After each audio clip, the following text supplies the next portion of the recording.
মোটা মোটা বোম্বাই মরিচ, লাল টকটকা এবং দেশীয় লাল টকটকা মরিচ থেকে আমি বিচি বের করে নিচ্ছি। বিচি বের করে নিয়ে আমি গাছ লাগানোর গাছ লাগাবো এবং লাগানোর পরে কি হয় সম্পূর্ণটাই ভিডিওটাতে দেখাবো। আর দেরি কেন, সম্পূর্ণ ভিডিওটা মনোযোগ দিয়ে দেখা যাক শুরু থেকে শেষ, কিভাবে আমি লাল টকটকা মরিচগুলা বের করে নিলাম বাজার থেকে আনা সাধারণ মরিচ থেকে। নতুন আরেকটি ভিডিওতে সবাইকে স্বাগত।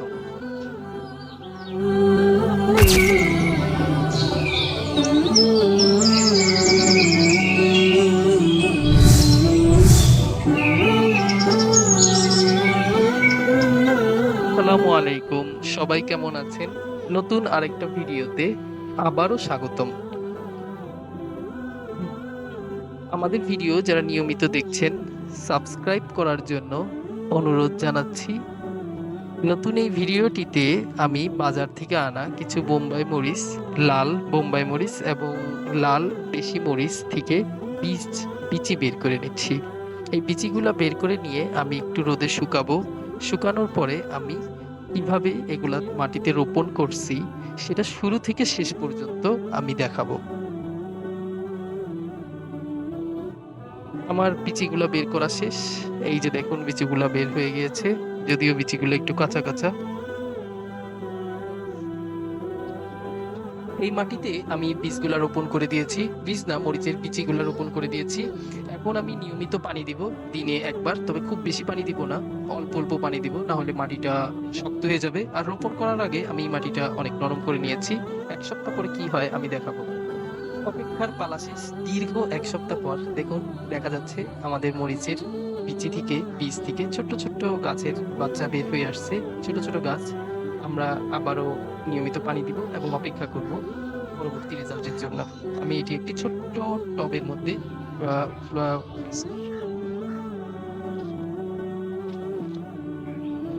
গাছগুলো আরো একটু স্পষ্ট দেখা যাচ্ছে। এখন 10 দিনের মতো হয়ে গিয়েছে।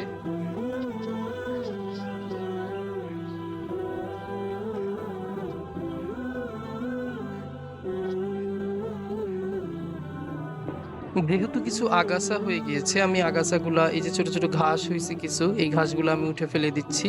এভাবে আমি পরিষ্কার করে দিচ্ছি। পরিষ্কার করে দিয়ে আবার পানি দিব, আবার অপেক্ষা করব।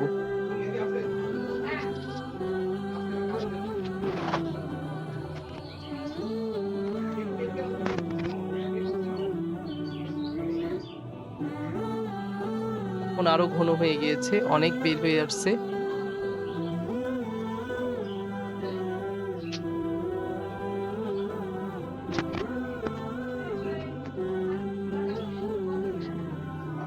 আমার সয়েল টবটা একদমই সবুজ হয়ে গেছে। আমি সয়েল টবটা বাইরে নিয়ে আসছিলাম, এখানে রাখছিলাম। এখানে দেখেন গাছগুলা বড় হয়েছে, কিন্তু সাথে অনেকগুলা আগাছা গাছও বড় হয়ে গেছে। আমি মাটিতে সমান করে, এই মাটিতে আমি সবগুলা গাছের চারা রোপণ করেছি। ফিট 2 ফিট দূর দূর এক একটা গাছ রোপণ করছি। এক একটা গর্তে আমি 3টা করে চারা রোপণ করছি। তো এখন আমি অপেক্ষা করব আর নিয়মিত পানি দিয়ে যাব। এরকম পলিথিন দেওয়ার কারণ,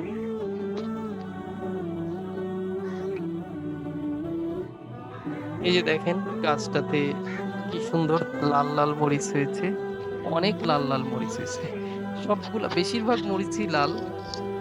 ইন্টারেস্টিং ভাবে আমাদের সবগুলা মরিচ, গাছটার মধ্যে লাল লাল মরিচ।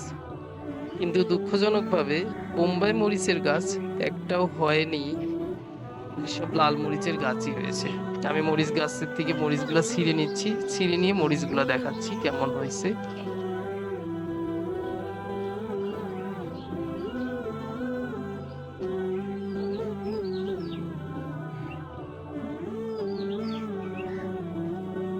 আশা করি ভালো থাকবেন। পরবর্তী ভিডিও দেখার আহ্বান করে আজকের মতো এখানেই বিদায় নিচ্ছি।